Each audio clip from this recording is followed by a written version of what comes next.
Okay. You ready? Let's do this.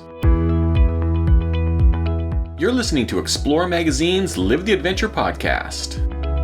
This is the podcast that delves deep into the outdoors, will inspire, inform, and get you stoked to explore. And I'm your host, David Webb. Welcome to episode 19 of Explore Magazine's Live the Adventure podcast. I'm your host, David Webb. Ever wanted to walk on water? Who hasn't? Well, the closest you're likely to get is by stand-up paddleboarding. I love stand-up paddleboarding. I first tried it almost 10 years ago. I was hooked. Although, to be honest, I've kept it fairly casual. What I'm saying is, I'm not that good. But I do love the perspective it offers over the water. I love the relaxing, comfortable nature of the sport. And I love that you're very much in the water, sometimes right in the water, rather than detached from it. Today, I'm chatting with two people who are far more experienced in stand-up paddleboarding than me, Bruce Kirkby and Norm Hann.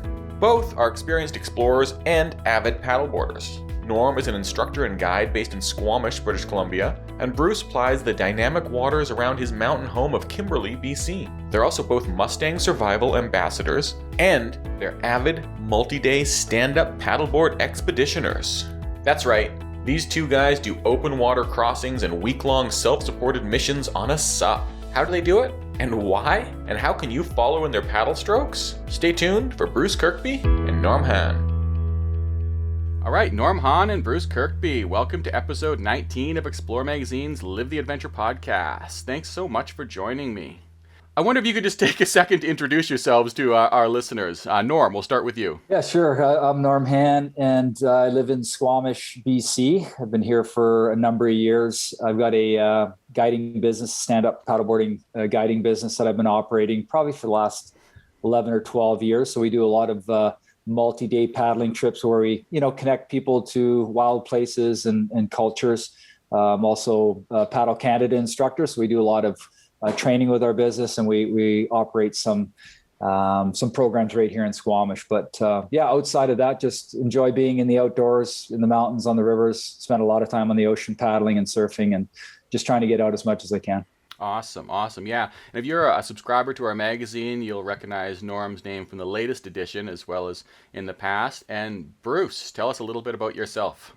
Well, so I'm Bruce Kirkby. I live in Kimberley, British Columbia. I actually grew up in the suburban wastelands of Toronto, and then went to school for engineering and had this idea that I would be rich and get an MBA after that. But I studied engineering physics, and that was a blessing because it was the most boring type of career you could possibly have, either in academia or research. So the long and short of it is, like 30 years ago, I left that and drove a rusty pickup west, not really knowing what the future held, and kind of patched together a life from guiding. I was initially guiding rafts on the Ottawa River, and then spent over 20 seasons up in the Arctic, and then a lot of sea kayaking on the coast and in Belize and different places, and ended up settling here in Kimberley, and continue to make a living writing and shooting photographs about the outdoor stuff.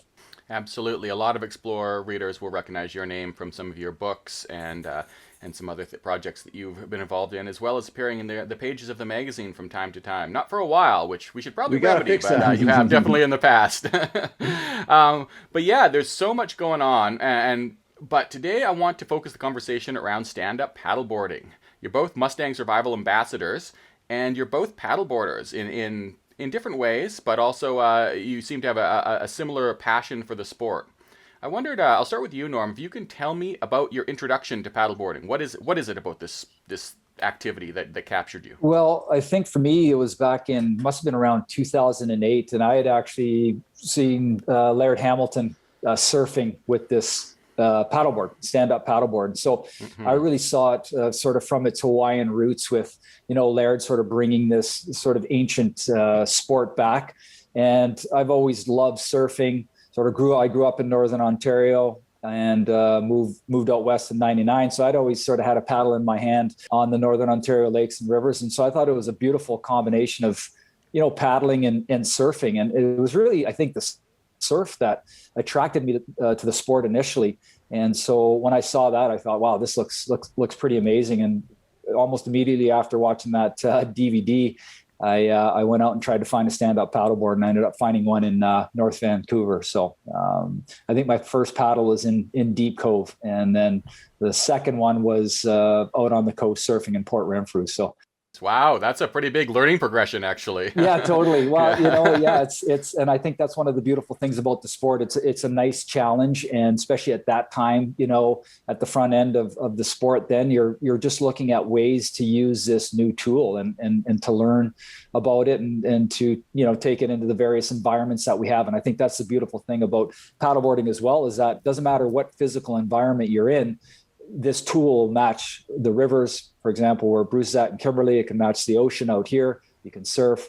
So many different things to do on that tool. For sure. I think my first paddleboard was in Deep Cove as well. I think there's a lot of people because they're renting them out there and things. It's a really nice place to go. I don't live too far away. Bruce, so I when I think of you, sometimes I think of like Himalayas and some other, desert crossings, some other things. But tell me, what is it about the paddleboard for you that has captured you? I think similar to Norm, that it was a love for surfing. And there was, to me, there's a little feeling of being on a board, this micro proprioception that's going on, that it's almost like a physical meditation. It frees your mind. And so I really had a deep affinity and love for surfing, the freedom that it kind of mentally gave you, and in isolated wilderness places.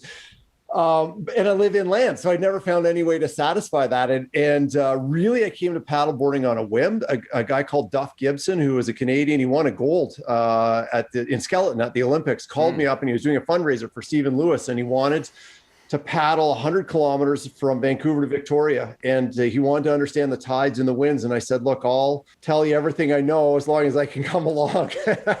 I'd never paddled a paddleboard before. He ultimately decided not to go. I did a 100K paddle with him that summer. I bought an inflatable and we went around Lake Kalamalka. And then I went and paddled that trip over to Victoria. And all of a sudden I was able to have that beautiful feeling, this freedom, this kind of balance and proprioception that occurs on the board. Just this a beautiful, beautiful feeling that I loved right from the start. In my own back garden, I could go on rivers here. I could go on lakes. I can go to the coast. And so, yeah, it started on a whim, and then it wasn't a forced relationship. That it just continued to grow. And I'm about 10 years into it, like Norm right now. And every summer, like the ice just went out yesterday on our neighboring lake, and I was on it, and I just love it more now than I did 10 years ago, which kind of is amazing to me. Yeah, that's a good sign of a sport that you're truly passionate about. And it's interesting about paddleboarding too, is like you are two very experienced paddleboarders, but the sport itself is relatively new in terms of its sort of modern day adoption. So Norm, I consider you to be a paddleboard expert, and you're dating back to 2008. You know what I mean? Like that's not that long ago, really. So I find that's super, super interesting. And also what's interesting is, so you're in Squamish, Norm, so you have access to, you can get out on the Howe Sound and beyond. But Bruce, you're in a totally different environment. The Kootenay Rocky region of BC, for anyone who doesn't really know, rivers, whitewater, and that's how you experience paddleboarding in these sort of more moving dynamic zones in whitewater. Well, there's two things I'll bring up. And the first is the paddleboard's been such an amazing way to explore my local environment, neighborhood, and landscape. And I just encourage everyone to do that, in the sense that communities are built on water everywhere, right? And there's water everywhere. And so because of my desire to see new things, there's a little local river here. It starts up in the headwaters. I paddled strenuous, kind of class 2, strenuous on the board, 2 and 3 sections, and down into bigger rivers, and all the way to the US border in the Koocanusa Reservoir. And so I've mapped entire local watersheds that I never could have walked, and lakes around here patched together with rivers between them. So you can do like 50, 70K days and have a little river section, a little other section. So for me, it's been an incredible way to get to know the Kootenays. And despite the differences in Norm and my background, we kind of connected at an outdoor symposium, Norm, 5 or 6 years ago. And right away, I just knew I like Norm. But then we went on a trip, and I was like, man, we make a great partnership, and it's allowed us to push each other. And what's so incredible to me is, despite the differences in the landscape, in environments we paddle, like we are just on the same wavelength when we're out, no matter what. We've been on rivers together, oceans and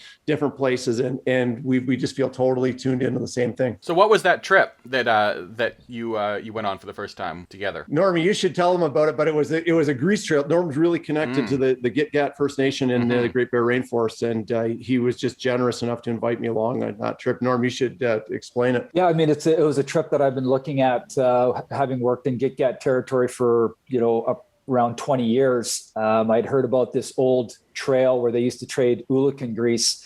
The elders would talk about this place. And so ever since I heard about this grease trail, I'd wanted to do it. I'd end up buying the maps, and, like things happen, it takes a while sometimes for these trips together. And I think really, I wanted to do it with somebody, but finding the right partner is not always easy. And then, as Bruce said, we met at Multiplicity, and I think we knew right away that we're going to be on a number of adventures together, and Bruce has some deep connections and roots on the coast as well, and on Haida Gwaii. And I thought it would just be a great partnership to do this old grease trail. And it was just an incredible trip. It wasn't a super long trip. It was only 5 days, but it was unique because we were using inflatables to paddle up rivers. We portage them like you would in Northern Ontario, and crossing lakes, down bigger rivers, and out to the ocean, and connecting these two communities. And really, it was a connection with the ancient culture of the land, which I think we both understand, we honor it, and we respect it. And it definitely was an intimate journey, and it was really amazing to share that with Bruce for the first time. And I think that really kicked things off for us in terms of wanting to do more trips together. Yeah, that's amazing. To circle back, I was reading in your bio that you were actually adopted into the Raven clan because of your work up there. I wondered if you could go into that a little bit, what that means exactly. Yeah, so I started working up in Gitgat territory in 2000. So sort of similar to Bruce's story, I was a high school teacher back in Ontario, and I moved out west and wanted to get my guiding certifications, and quickly found myself working up at a lodge in Gitgat territory. So I was working side by side with them. It was an amazing experience. I was learning every day that I was sitting, listening, and talking to the people from Hartley Bay. And with my teaching background and coaching basketball, I played university basketball for 5 years. So I did a lot of coaching as well. So I brought both of those skill sets back to the community and did some teaching in the community. And as a result of the coaching and the teaching with the young kids, they gave me, Eva Hill adopted me into her Raven family and gave me the name Ta'am Lan, which means steersman of the canoe. So that was in 2006. And even that name, that name was given to me 2 years prior to actually holding a stand-up paddle, right? I was going to say that coming from Northern Ontario, they didn't know a ton of my background there, but, with the canoeing. And then I always come back to another of my passions, which was basketball. So I played 5 years university, and I played for the Laurentian Voyageurs. So we took a lot of pride in being a voyageur, these tough fur trading French canoemen, so that paddle has had sort of a significant, it's been a significant symbol in my life. And so I always, really, when I think back on getting that name, it carried a responsibility, and that responsibility also took me to on some other amazing paddling journeys to try and look after that area up there. Yeah, that's really interesting. I noticed that is something that you two must have bonded over, because a similar thread that you both like to connect this idea of stewardship and conservation with your adventures. And I wonder, Bruce, if you could speak to that a little bit about why you connect, or what it means to you to connect sort of awareness, conservation, stewardship mentality with some of these big grand adventures that you go on. Yeah, I think, just for me personally on a big scale, I've always felt that, Canadians, we bear this incredible natural inheritance. I mean, I've been very lucky, and Norm's traveled a lot too, to see huge tracts of the world, wild places, but nothing compares to Canada, right? We and that inheritance comes with a responsibility, and that comes also at a time when we see an increasing number of individuals isolated from nature and from the outdoors, kind of moving to urban centers. And so quite a while back in when I say in my work, in my writing and photography, I really realized I wasn't the guy who's going to huck the biggest cliff or paddle, biggest class 6, but I could try to bring those experiences alive. I really try to invite more people to sit around the campfire and say, hey, everyone's welcome. There's a place for you in the outdoors. We're all children of nature. And so that's been part of what I've tried to do, because I really care. And I feel, there's a lot of, there's in this outdoor industry, we want to make people, or I want to make people feel welcome, and that they can find a place within it, that it's not an elitist thing. I mean, I love watching Alex Honnold climb El Capitan, 99.9 repeat forever % of us are never even going to think of that. Right. So my work's been about getting people out there, making it accessible, and just, more granularly with Norm. And David, you'll recognize this too. When you go on expeditions with people, it's a super personal thing, and you really experience the wilderness together, and you spend a lot of time together. And it's very hard for me to put into words, but Norm and I have seen lots, definitely hardships, physical hardships, supported each other, and then just seeing beauties.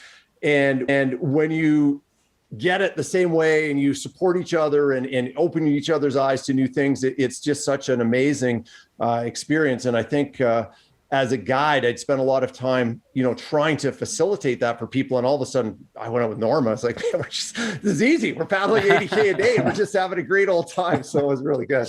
Speaking of paddling 80K a day, the other day on social media, we were promoting Explore. And one of the things we mentioned was, Norm, your latest article where you did the Salish Sea Marine Trail up about 260 kilometers. And there was some feedback that we got from some of the people on Twitter that saying like that's ridiculous. Why would you do that on a stand-up paddleboard? That's it's just making it harder for yourself. And I just kind of I laughed and I want to talk a bit about the dynamics of the sport and what you think of that idea of, there's a lot of ways to travel in the water. Like you said, Norm, you use canoe and you've both I know you have kayaked quite a bit, Bruce. And there's rowboats, there's all types of human powered craft to take out. What about the dynamics of stand-up paddleboard that you find both attractive and beneficial, or is it sort of handicapping yourself? Norm, I'll start with you. Yeah, I think it's really how you look at the sport initially and how I got into it. And I think again, for me, it comes back for stand-up paddleboarding to the surf side of things. But prior to starting in 2008, I mean, I think one of the things for Bruce and I, and why things work so well when we're out in the field, is that we both come from a guiding background. We've been out there, we've got decision-making models and understand navigation and weather. And so it's flawless when we work together with each other. So we've had that background. And I was a sea kayaking guide as well. So I understand the efficiencies on the coast of sea kayaking for sure. But when I came into stand-up paddleboarding, I came into it from the surf side of things. And it was a couple of years after that I was looking at the Molokai to Oahu crossing on the stand-up paddleboard, that 32-mile crossing across the Channel of Bones. And, we were doing that crossing on a, 16 and 17-foot unlimited boards with the wind at your back in big swell. So you're taking on some of the most challenging conditions, and you're using those conditions to travel quickly, across the channel. And I would think I'd be much more efficient on that 16 or 17-foot board than I would have been in a sea kayak. I think so. My mentality was how to use that tool on the ocean and to try and use it effectively. And I think we've been fortunate in the last number of years that, yes, if we only had all around paddleboards still, you'd be scratching your head a little bit. Bruce and I'd probably still be pushing an all-arounder around. But, the technology has changed so much with boards and design that now those tools are really matching our skill sets and, matching some of these environments that we're paddling in. So yes, if you're going into a headwind, in a 3 to 4 foot chop, it's going to be challenging. So I always say your weather window and your paddling window tends to be a little bit smaller on those paddle boards. But when you do get the right conditions, you can really travel long distances. I also like training the body to be able to handle those longer days, because you just have to generally work harder a lot of times on a stand-up paddleboard. But I can fully understand from a kayaker's perspective. It's like, well, why are you doing that? I like standing up. I find it's more natural. And I've always loved the challenge. That makes sense. And I think a lot of people's opinion, probably like you mentioned, is, they went out, they were on vacation or they rented a paddleboard for a day and they got this huge, big, wide, thing that just pushes a bunch of water, but it's all about stability, and they're paddling it around for an hour. They come back, they're gassed, they've fallen in 6 times, and they're like, I'm sorry, you're going up the BC coast on this? This is ridiculous. If you remember, Norm, a little while ago, I emailed you because one of our readers saw a picture that I thought was you, actually, but it was Chris Christie, I believe. Yes, that's right. Paddling this Evo board that had it had a cutout in it, and and they were like, they'd never seen anything like this before. Like, what is this? And that's, I think, this reader anyway was suddenly introduced to this world of paddleboards. That it's like, it's not just that big thing that you see at the beach that you rent for $20 an hour. There's a lot more to it than you. Yeah, and that. What about you, Bruce? What do you think about the dynamics and what it presents to you in terms of the way it allows you to travel? Yeah, no, I mean, this is a big thing. I think for me and Norm, something we really care about, in the sense that I think we're both trying to advance both the sport and the understanding of the sport, particularly as a expedition tool. If you just step back and look at paddleboarding in general, I actually suffered a back injury, a herniation, because I sat too much in my life. And so I love standing. And anytime I can stand versus sitting, I will. I've spent tons of time in kayak and canoes. I still do a 30-day canoe trip with my family each summer. But I mean, right off the bat, it's challenging you in, your balance of a bunch of things. You're standing up and you get an incredible view under the water. I have spent thousands of hours in canoes and kayaks, and I paddle my local lake and I see beavers and trout in ways that I never would. And so you see a lot of stuff below you. But specifically, before I came to stand-up paddling, I was looking at doing the solo sea kayak of the route from Hardy to Fino. And I was put a lot of thought in. It's about a 21-day paddle, and there's a few really exposed moves on that. And I came across a guy who was advocating sit-on tops. Now, sit-on tops are a joke in general in the kayak world, but he had high-quality expedition sit-on tops. And he talked about the fact that if you got caught in a bad situation and you came off your boat and you're by yourself, you crawl back on and keep paddling. And if you come out of a sea kayak in big seas and you're by yourself, you're in a world of pain. I mean, no matter, you want to hit your roll, maybe your roll doesn't work. You got all these theories of paddle floats and way you self-rescue, but it's a messy situation. And so there's actually, in the wilderness, there's a safety factor that comes with it. Norm's right. The window narrows a little bit, and it's a little more selective in usership. I take my mom up to age 82 on, sea kayak trips and canoe trips. And it's not going to make sense for her to paddle stand-up board 8 hours a day.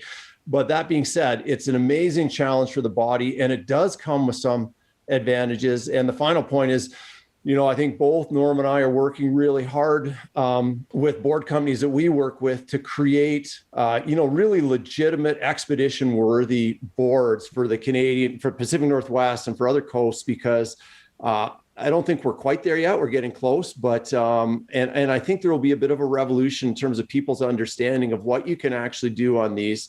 And it won't quite have the breadth of possibility and appeal of sea kayaking, but it actually offers a lot of amazing things for traveling through the wilderness. Yeah, those are some really interesting points. It made me think of several years ago, I was in Belize and kayaking and paddleboarding, and I remember I was out in this inflatable paddleboard paddling around, and there's a few people kayaking, and I was like, hey, look at that ray, and they were saying, where, what ray? And I'm like, that huge ray down right below you, and it was interesting that you can start to see things that they can't see, not only because they're not as high up, but you also, the reflection seems to affect you a little bit more when you're in the kayak. And also, like you said, you might come off a paddleboard a few more times, but you can get right back on. Whereas, if you go on a kayaking trip, like a guided one, for example, the first day, as anyone who's ever been on one of these, is spent, teaching self-rescue and getting out of the kayak and all that stuff, and what happens when you flip. With a paddleboard, it's like, just make sure your leash is attached and get back on. So that's actually a really good point for wilderness travel, solo particularly.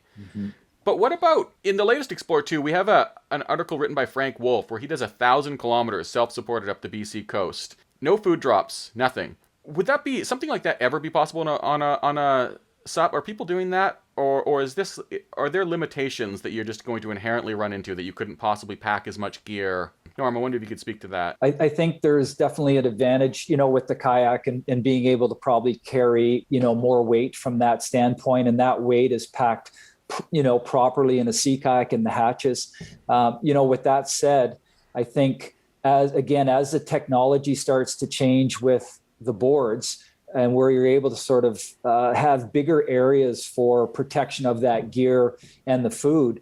If I had the time, I think if Bruce and I both had the time, we could put it together. I mean, that would be a great goal for us to do that. And so when I think of distances like what, Frank had just done, you think of your board choice. So, we might be moving to the longer boards again, the 16, 17, 18 foot unlimited style boards where you're just going to get a lot more length and distance on. And then I think about that board design and in carrying your gear, and with, the technology has gotten so much better and everything's gotten lighter. You can really, it's quite a light kit. So most of the heavy weight that you're carrying does tend to be food. And with the freeze dried food that we use, you can, especially if you get a little fishing rod, you can fish your way up the coast as well and harvest a lot from the coast as you go. But it would be a great challenge for sure. But I think, definitely have to spend those longer days on the water. I don't think you don't have as big a leeway as you would maybe in a sea kayak heading up the coast, but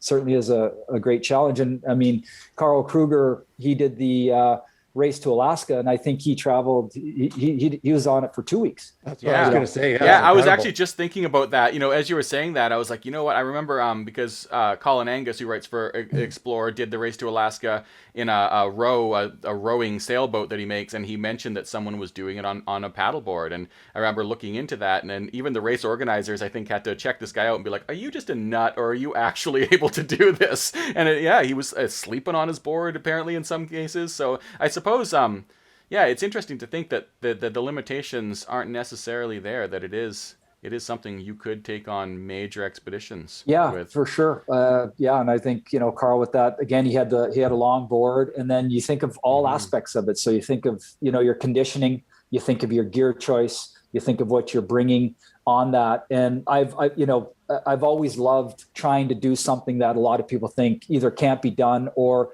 they haven't been made aware of what the possibilities are with that craft. And that's really a part of it for paddleboarding in general for you then, just that idea of showing what's possible. Yeah. In terms of long paddles, Norm was there for that inaugural Yukon Quest when paddleboards were in. Norm, how long is that race in terms of, blowing people's mind of what you can do on board? And we weren't able to start that race because they didn't think it would be safe for stand-up paddleboarders to be part of that race, because I'd looked into doing it a few years earlier. Finally, was it 2016, they opened it up to stand-up paddleboarders. And, I think the organizers were shocked because it was a 714 kilometer race, and of course we had the push of the Yukon, but when I looked at my watch at 24 hours, it said 305K. Once I finally got off the board at our first checkpoint. And as well on that, they had a lot of safety set up, and there's this really beautiful spot called Five Finger Rapids. It's a little class 1, bubbly 1.5, maybe 2, not even.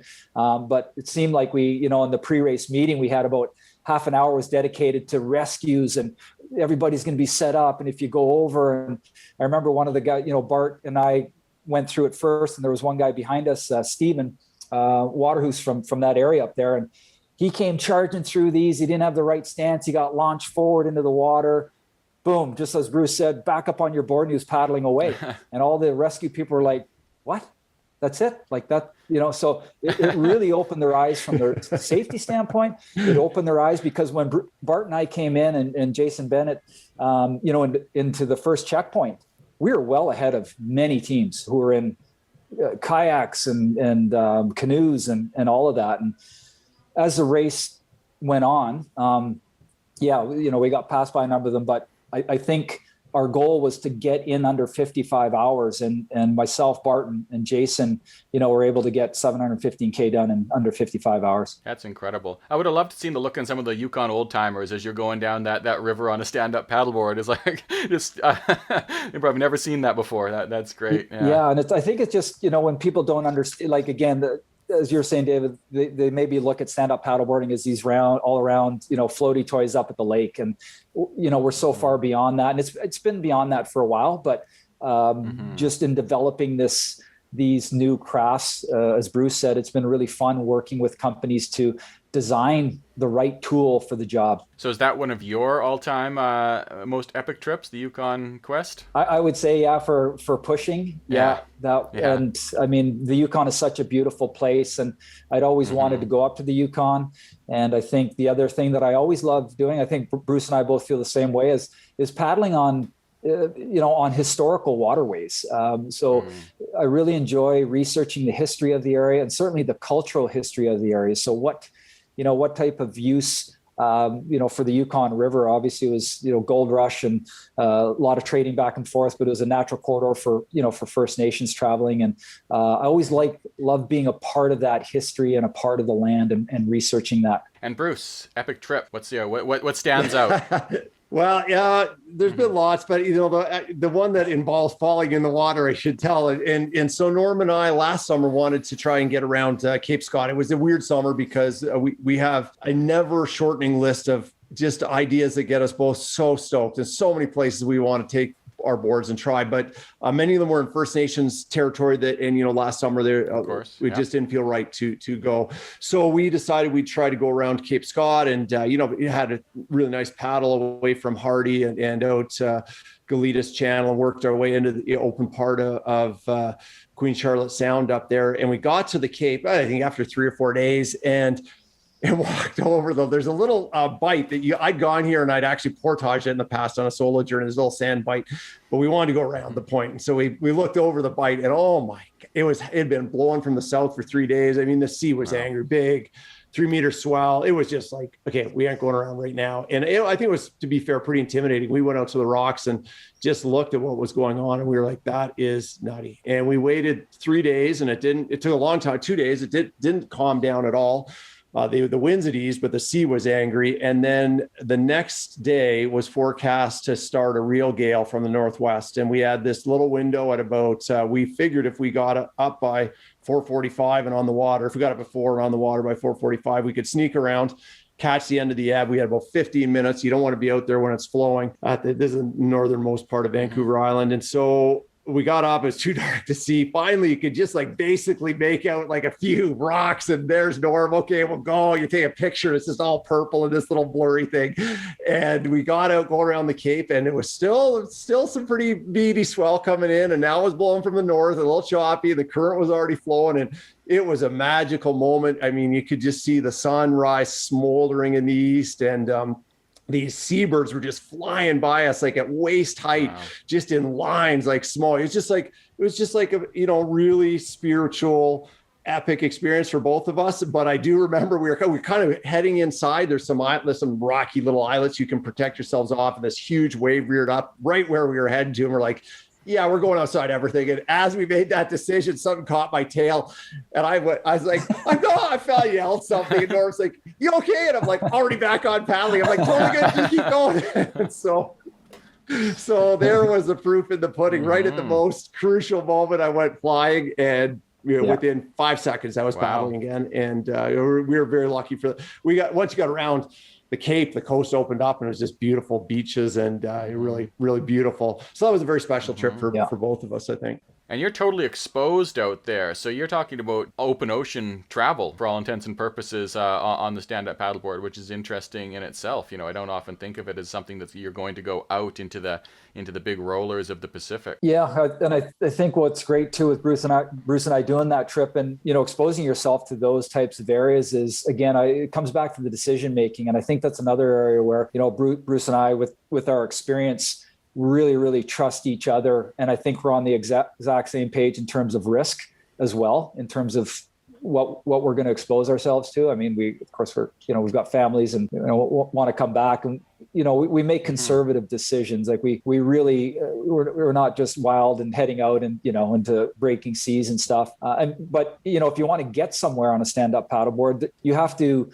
combine your decision making and weather knowledge with your skill set and your endurance, and you put all those factors together, which is I think what makes paddling on the open coast on a stand-up paddleboard unique and fun and challenging. Bruce, I'm picturing you going over on that paddleboard, and for some reason I think in my head of going over on a paddleboard and losing all your gear, but of course it can't be quite that simple, obviously. And then I think, what are you taking out there? I wondered if you could maybe start with you, Bruce. What does your multi-day kit look like? That's a really funny thing because Norm and I, again, came at it from our own backgrounds. I'd gone and done a solo trip on the outside of the island, and Norm had done a lot of longer trips. And when we got together, I mean, our kits were basically the same. So and essentially, it was really interesting. It evolved that way. And I would say essentially we both take a large bag front and back, and I split those two bags. Well, they're 35 liters roughly, and we're going for lower and lower profile. I used to take, dry bags that are cylindrical, and the windage, particularly on the front of your board, can have a big effect if you got a wind coming, say 15 or 20 degrees off your nose or crosswind. And you mentioned we're both with Mustang. They make, one of the things we love is this new dry bag they make that's a deck bag. It's low, and I think it's going to revolutionize how people pack for stand-up paddling, because it just drops the load about maybe 4 inches or so, but that makes a world of difference. It's like all of a sudden adding a dugout to a regular board. And that's specifically for a paddleboard that they made this for. They made them for other things. Like they made them, Norm, do you know what they make those green water bags for? No, I just, they did just work so well for paddleboarding that's sort of what I focus on. But you could take that in any, it's fully waterproof. So you can take that on any body of water on pretty much any craft. You're not going to stuff it, that 35 liter into a kayak or anything, but anything where it's exposed on a boat, stand-up paddleboard, that 35 liter green water is a great bag. If you have one of those front and back, and essentially whatever you have, say roughly 35 liters, and gone are the days of seeing people put like 70, 90 liter bag, the big, expedition bags on, but you put these, if one can carry 2 weeks of food and one can carry all your camp kit. So you got a small sleeping bag, a small tent, small stove, small pot set. And then I have, just some night clothes that I wear. And I also carry an extra dry bag that I call my day bag. And it's just got, whatever happens that day, whether it starts snowing or starts blowing or turns Hawaiian. I have a t-shirt and a bandana and, a warm layer. And so I have everything I need for the day. And then there's obviously some emergency survival stuff, and Norm can talk to that. But basically it's lashed down.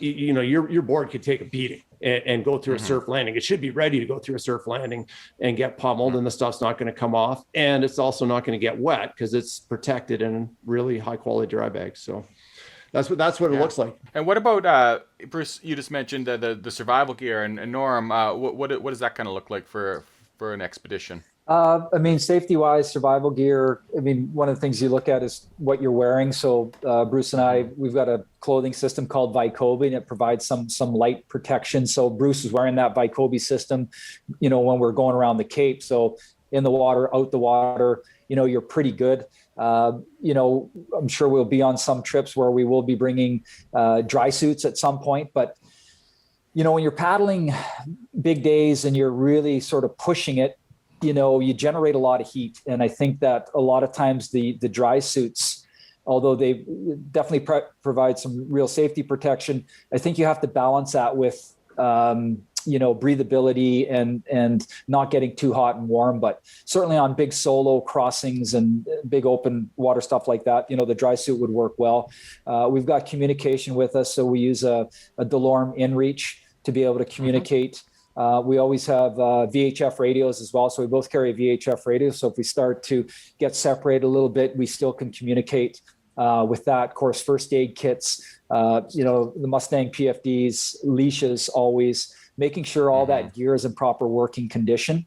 Having a repair kit in the field as well in case anything goes wrong. So again, having that guiding background before getting into stand-up paddleboarding really set us up well and set us up for success in terms of, the number one concern being safety and making sure that we're safe in those decisions. And, one of the biggest safety things is using your head, right? So you can have all the gear you want in the world, but it comes down to experience and it comes down to a solid decision-making skill set. So again, I come back to feeling really confident doing any trip with Bruce because we can just sit around the campfire and really look at all the factors that go into safe travel on the outer coast. Yeah, that's interesting. You can circle back to something I believe, Bruce, you said about making conservative decisions. And I do find that very often with people who take, whether they're mountaineers or overland expeditioners, canoeists, kayakers, this ability to turn around, to stop, to not do something, to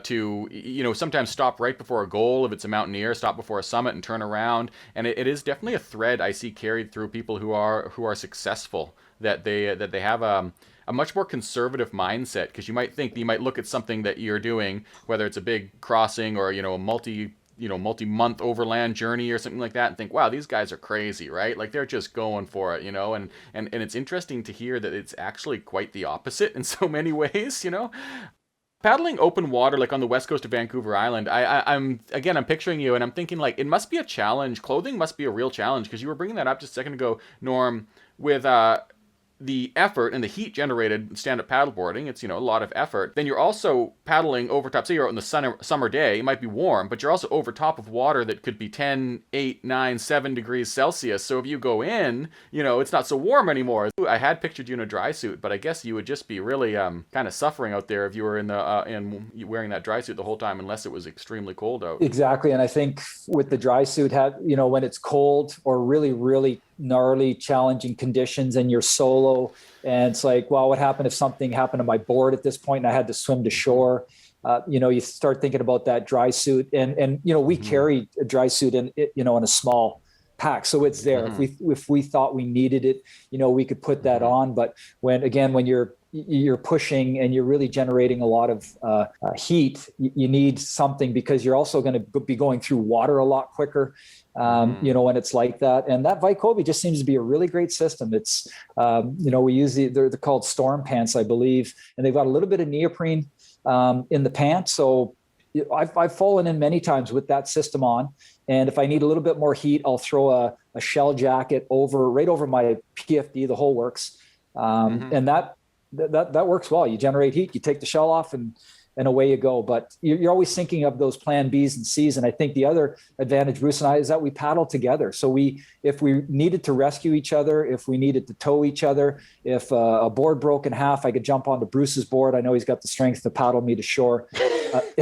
Having that buddy system, on the outer coast is also a bit of a security blanket there as well. There's one huge nuance that I think that can get missed with paddleboards too, and that's it's weird. I was just thinking about the other day, because we've had a few spring fatalities in past years in the Kootenays as the ice went out, and typically those were individuals in either tin boats with an outboard or in a canoe.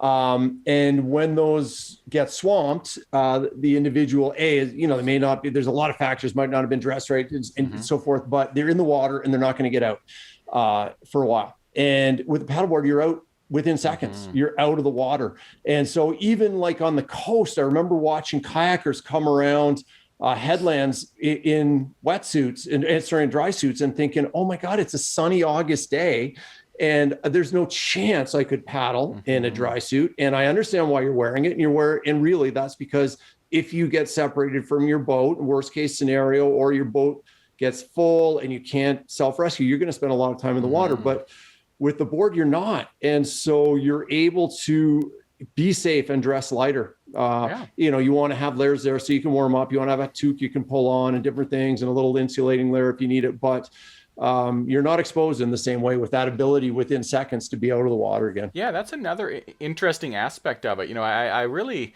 hadn't thought about these safety aspects of paddleboarding compared to other forms of water travel. It's really interesting, and like you said, the ability to warm up quicker and be more comfortable. Yeah, David, I think the most of the deaths that we've had in stand-up paddleboarding have resulted from people not wearing a leash, not to do with the PFD. People also forget that the PFD actually keeps your core warm. So it's another benefit of wearing a full jacket PFD versus one of those waist belt PFDs. But early on, people wouldn't be wearing leashes. Oh, I'm just on a lake, and why do I need a leash? But I always say, hey, whatever safety principles you set up on an ocean, you should set up on the lake. You should set up on the river. You should just do the same thing every time. And the most important piece of safety gear we have is that $30 or $40 leash, because if you don't have that, then like Bruce said, you're more like a kayak. If that board blows away from you quickly and you don't have your leash on, or the wave takes it away, wow. Like, and that's how a lot of deaths have happened. It's been that simple. We had an athlete in the gorge just before a big race die from that exact way. Wow. Wiped out on one of the waves, and there was a whole bunch of people around him. No one saw him, and he didn't have his leash on. So somewhere in that line coming up, learning how to stand up paddleboard, no one ever told me I had to wear a leash. And that's literally the difference between life and death. Yeah, I have to say, I rented them on the North Shore, the Big Island of Hawaii one time, and they sent us out without leashes, and I was not comfortable at all. You know what I mean? Like, we were paddling around this little bay, but like you said, it is that mentality. I mean, you see it. It's like the person who says they don't wear a seatbelt on a short car trip. You know what I mean? Like, it doesn't make any sense at all, right? And the same thing. It's a really good point that you just said about, like, I don't care if you're on a trout pond or a whitewater river. It's the same substance as water, so it doesn't really matter. Yeah. A gust of wind will take that board so fast. Especially if they're inflatable. I do, like I said before, I have an inflatable board, and the wind, oh my gosh, the wind on an inflatable is rough sometimes. I couldn't imagine falling in without a leash with an inflatable. That thing would be gone in 30 seconds here on the coast, you know? Be cartwheeling down the water away from you if you're not careful. So if someone wanted to do these multi-day trips, say they're like me, and they're, they like to go out on a nice summer day, paddle around, get out for a couple hours. You're both guides. What would you think someone would need to, in terms of a skill set, in terms of experience level, and what would be their jumping off point? How would they take on that first overnight trip? Bruce, maybe we'll start with you if you have some advice for that. I'm glad you asked me, because Norm's going to be too shy. You need to hire Norm. There you go. I'll post your links on the page. I mean that 100% seriously. Like, here's the challenge. I came out and did a long apprenticeship in sea kayaks with Jim Allen of Eco Summer, and it sounds like you were down with the Island Expeditions. I spent season down with the Island Expeditions, and did a lot of time with experienced guides to have the paddling skills is one thing, but to understand making weather and current decisions it is really complex and takes some judgment. It really helps to have some leadership and mentorship. So if you're a sea kayaker and you have those skills, you may be able to make the transition into doing longer trips. And there certainly are more sheltered places where people could feel more comfortable trying that. But realistically, I would just say, man, Norm is the absolute leader of the field in terms of doing these trips. And he has lots of different opportunities for learning that in shorter, longer environments and different places on the coast. And if that was a friend of mine or myself as a young man, that's what I would have done. Norm, some time for some self-promotion here. What can you offer someone? What can you offer people? No, I appreciate that, Bruce. But what I will say is that, what I recommend to everybody is to find a good instructor, wherever that may be across Canada or North America. Find your area and find a good instructor who can teach the skills of stand-up paddleboarding well, and take those foundational skills courses. That's one of the things that we, started running here in Squamish. We wanted to get more of our local people out onto the water because there was a lot of people, and rightfully so. Howe Sound is a very challenging, dynamic place because it's a fjord and you're dealing with inflow, outflow winds. So you have certain windows that you can go out and paddle. And we wanted to start a program where we could get people out onto the water and start with a really good skills course. But so we really focused on skills, but what we focused on first was safety. We figured if we could get people into these intro courses, we can teach them how to be safe. And even if I just said, hey, wear a leash when you go paddleboarding, that's going to help a really big group of people. But you teach them the safety, you give them those foundational skills, and then you provide opportunities for them to build their experience. And so with this program that we run here in Squamish, it's called the Coastal Stoke Program. We run it with Tina Curry. And that gives people the ability to, as Bruce said, to sort of find that mentor and to train and have the safety of somebody who can make really solid decisions out there. And you can learn from that, right? Mm-hmm. And one of the blessing and a curse with stand-up paddleboarding, the blessing is that pretty much anybody can hop on this board and paddle and learn to paddle. So many people get on these boards without getting any instruction because generally it's fairly safe. It's fairly easy to stand up on a board and to get going. So a lot of people skip those foundational skills that you should have. Now, rarely would you do that with a sea kayak. right? You're always going to go and find somebody who can teach you how to sea kayak, because wow, what if I fall out of my boat? I don't know how to roll, and how do I get back in my boat? So people tend to take those courses for sea kayaking, but we skip them in stand-up paddleboarding. And where we see people coming back is when you start to get into more dynamic environments, like paddling on a river, like paddling on the coast, or we'll see it racing, right? People go to races and they're just left behind because the skill set is so high. They go, wow, but they've never had any training. So start off with that really solid foundation of skills and safety, and then find somebody who you can go out with and learn from. And I think that'll take you a long way. And then, as I say, just what are the things you want to do? What are your goals? Where do you want to paddle? And good instructors will also open up your mindset into what's possible.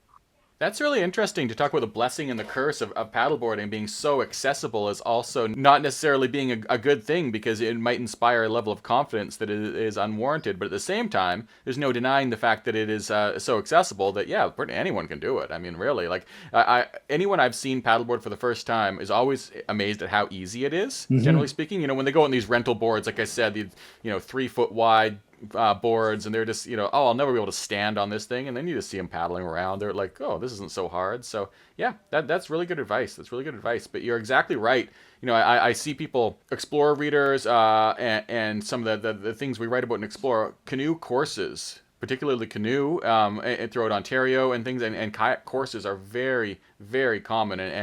And you see these people like, I want to do a canoe journey, and so they do like a week-long course on the Ottawa River or something like that. So it's good advice, because I don't think I would have personally thought to do that as well. Yeah, and I think with Bruce and I too, when we're, let's say, paddling around Cape Scott or coming down the coast or doing the Grease Trail, like we've got, I don't know, maybe a combined 50 years of not just paddling, paddleboard, but sea kayaking, guiding, canoeing, looking after people. So I think sometimes we have a tendency to take this snapshot of what somebody's doing, or as Bruce said, you watch Alex Honnold, free climb, you go, wow, crazy. But there's a whole long process that it takes to get to that point. And Alex is at the tip of the spear, but if your goal is to paddle the outer coast and to do some of these trips, well, you got to put a plan together for yourself, right? And it's a plan of training and working with people who have experience, and just sort of taking these little bites and working your way along so that you are safe. Because you can just throw yourself out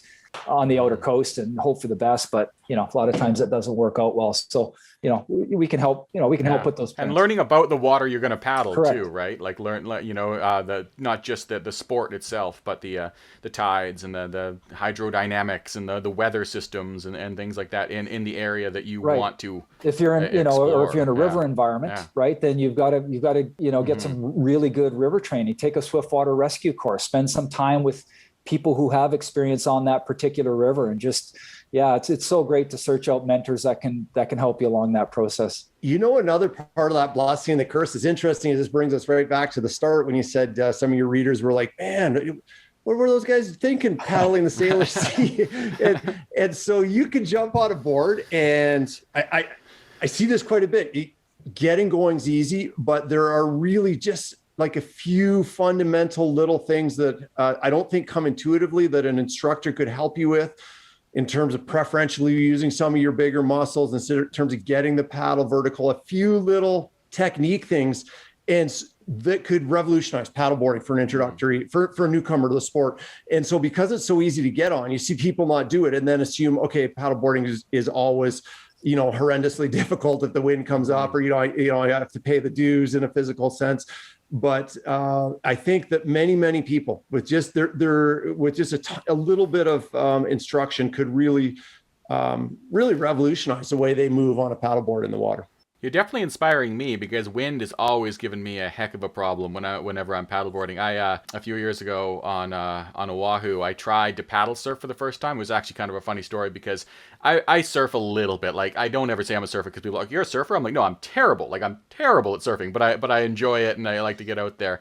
And so I thought to myself, I'm going to try paddle surfing, because surely it'll be easier, because like the board is bigger and I have a paddle to paddle with and stuff like that. And I could not believe how difficult it was. Like it was, I don't recall ever being humbled like that trying anything in my entire life. Like it was like I had lost all my equilibrium. You know what I mean? Like I was standing there and all of a sudden the wind's blowing me around. I'm trying to look behind myself at a wave and paddle at the same time. And it was shockingly hard. And I did have that realization that I'm like, I'm missing some key skills here. You know, it's not just a matter of like, oh, I can stand on a board and paddle. Like there's something here that I just am not getting. It would be like trying to ride a bike and just having no concept of what you're doing. You know, like if you're sitting on it backwards or something like that. Like that's how I felt. Like I was missing something. And it's actually both inspired me and made me feel a little bit better to be like, yes, I am missing something. I'm not incompetent. I'm actually missing a key skill. Yeah, I think if you were to really look at maybe two foundational skills to focus on, one would definitely be your forward stroke. Right? Like, 12, 13 years in, I'm still trying to figure out how to be just a little bit better, a little bit faster, a little bit stronger. So getting some really good coaching for that forward stroke makes a huge difference, because as you build the right muscles, you're able to go further with less energy, less injury. And every time you put that blade in the water, it's a stabilizing stroke. So if you're spending more time trying to keep the weight on your feet and not on your paddle in the forward stroke, you're going to spend a lot of time just bouncing around on the board. So that would be one thing, is to really focus on that forward stroke. The second thing is learn how to move your feet on the board. So people just have this idea that, okay, I stand on the board and you're in this square stance and, feet shoulder width apart, natural athletic stance. And it's like they're nailed in. But I always say, being on a paddleboard, it's like a dance. Right. And that dance sort of matches what type of water conditions you're given. So if you're in a nice flat water situation, you can use that square stance. If you're surfing like you were in Oahu, you got to get comfortable stepping back into a surf stance. If you're in the river, you're in more of this hybrid stance, getting front, back, left, right stability. So understanding how to move your feet on the board with that forward stroke will change a lot of things in various environments. But it all comes from a flat water skill set. Again, that's what I love about paddleboarding, is that what I learn on the flat water, I can apply in the river. And if I take a river course, I can take that to my surfing and it'll help me there. And then all of that's going to help me in my touring situation too. So I love how you can use their transferable skills in flat water to your dynamic environments. Yeah, dynamic stance. I know right now, I'm telling you, I did not have that going for me at all. I think that was probably a big thing. You're right. I hadn't thought about it, but I'm picturing myself on that board, and you're right. It was like I was stepping into ski bindings or something like that. I was like clipped in. Yeah. People often say their feet get sore, right? They're like, oh, my feet fell asleep, man. I was like, well, move them. At least you can help them at that point in time. Be like, okay, I think I know one of your problems anyway. Yeah. You shouldn't be falling, no part of your body goes numb out there. So you guys had some pretty cool adventures last year. What does this year hold? Bruce, we'll start with you. Norm and I always spend a lot of time in the winter talking about plans. And as I said, our list of ideas is constantly growing. I'm just like, Norm, we got to start banging these off summer after summer, because we got so many things we want to do and they all make me so excited. So for me, the season really started about a week ago, as the very first river around me was open. I was on it. And then one lake opened up yesterday. So I start building volume now, doing like 10K days, 20K, 40K, 50K. I'll probably be up to 80K days by the time I head out to the coast. I'd love to get out. We'll see what the situation dictates. Me and Norm have a few boards we want to spend some time thinking about and testing. So we might be able to get together in May and, do a few little quick missions. We'll definitely try to do a bigger mission in early July, and where that'll be is uncertain, but probably, definitely be on the outer coast, and I'll definitely involve some tough objectives. And I'm not trying to be elusive with that. We definitely have a few objectives we were elusive with, but we're just kind of listening and waiting. And I'd say there's like probably 4 trips that we could go and do tomorrow that we would love to do if the conditions are right, and all of them would be in the magnitude of 10 to 14 day trip. And Norm, are you out year round on your board? Yeah, I try and stay out year round. I'm not, my volume definitely goes up more in the springtime as we're getting it. I enjoy, the skiing here. We're up at Whistler with the family skiing, and we enjoy the ski touring as well. And I also try and give my body a little bit of a break. In the off season, I like to, get in the gym a little bit more and do a little bit of yoga and stretching and just work different aspects of the body, because I know the volume will go up as we get into the spring and through the summer and fall. So, I always want to stay motivated too. I never want to get to a point where I feel like I'm, paddles are becoming a grind and, I'm not as excited or motivated anymore. So if I don't feel like it, I won't go. I'll do something else that motivates me in the outdoors. And, but something that's always motivating to me is, these trips that Bruce and I look at doing, because I know they're going to be exciting. They're going to be in places generally that we haven't been before. And it's going to be on the outer coast, which is always a high energy area. And you're always left wanting more after finishing those trips. You touched on something interesting too there about variation and moderation. I think that's an important part of it too, to make sure that you're working different parts of your body and also of your mind too, and remembering that you want to be enjoying yourself. You not to get too obsessed with anything. I think personally is something I like to keep in mind as well, and remember why you're doing it. You know what? Yeah. And that's, come back on that point. So when you think of the Yukon River Quest or, doing some of these bigger trips, yeah, you have to be excited about it. You have to realize that there's a sort of a bigger picture goal, because, when you're paddling into 8, 10, 12, 14-hour days, you got to come back to the reason why you're out there. And so for us, like, when we're on the Grease Trail doing big days, when you just take that moment to stop and realize why you're out there and actually the land that you're paddling through, you get really inspired, and that really keeps you motivated and pushing on those longer days if need be. So it's it's good to have a great goal and something that really motivates you. Yeah. So if someone were to want to follow along with what your plans end up being, where would they do that? Do you have some social media that people could follow, a website, blog? How are people going to know what this trip is that you're planning? Bruce? Yeah, we both put stuff up. And so, I tend to use Instagram a lot, and really enjoy my connections with people there. They send me all types of comments and questions. And I'm really blessed to work with groups like Mustang and with Starboard on boards. And so I get all types of people asking questions specifically about, expedition stuff and packing and trip planning. And so I enjoy that. I usually, mirror the stuff on Facebook or something like that. But my encouragement would be to anyone to get in touch, and then there'll be a great article in Explore later on. They should probably read. And sorry, I like it. Norm, you're on social media, of course, as well. Same kind of thing. Are you encouraging people? Can I encourage people to reach out to you on social media and ask you questions about gear and getting out there? Totally. I mean, Bruce and I have, have been ambassadors of the sport, and I train a lot of instructors, and I tell the instructors when they come into the course, like, you've got a responsibility now to people to be an ambassador and to model the right behavior.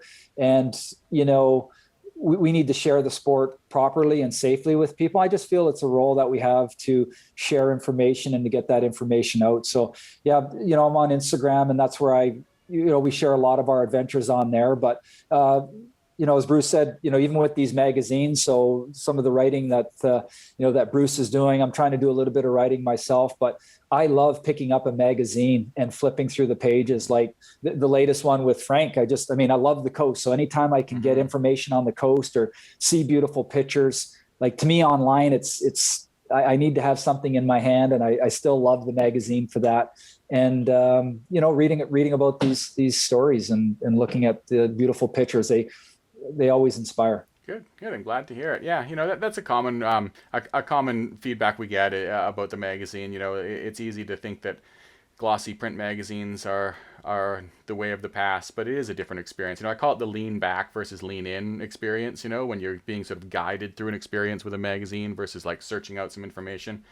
But yeah, no, that's really cool. I'll post some links on our page, and people can ask you about some gear or some tips on your social media. And it's nice to know that you take that responsibility seriously, in a lighthearted way, to be like, you definitely want people to get out and you want more people doing what you love. And that's a cool mentality to have, not everyone has it. So you should be commended for that, I think we both realize we're fortunate, we're healthy. We're lucky to be doing some of these things, to have the time, to have whatever support we need from our families to be able to do these things. And not everybody's lucky enough to do that. So I think we understand that. And we want to share what we can to help people out and for people to follow their own paths in the outdoors. Well, I really appreciate you guys spending some time with me today. That was really enlightening. I've learned a lot, and I think I need to take a course, Norm. So come on up. Awesome. We'll see you on the water. Absolutely. That'll be fun. Maybe one day we'll go around Cape Scott together, and I'll be the one following in, going, help! No, never mind. I'm back on my board. It's all good. Yeah. Bruce and I will probably be way ahead, so we might not even hear your scream.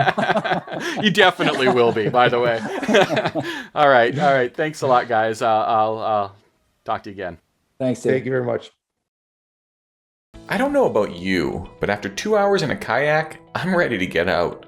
A canoe? Maybe an hour longer, tops. That's why the idea of long-distance stand-up paddleboard touring is so appealing to me. You're unencumbered, free to move in a dynamic way on this dynamic surface. It's the perfect match of sport to environment, if you ask me. Well, maybe tied with skiing and hiking. I'm excited to try out one of these touring boards. I'm excited to check out more of this Mustang Survival gear. I'm excited to get back out paddleboarding.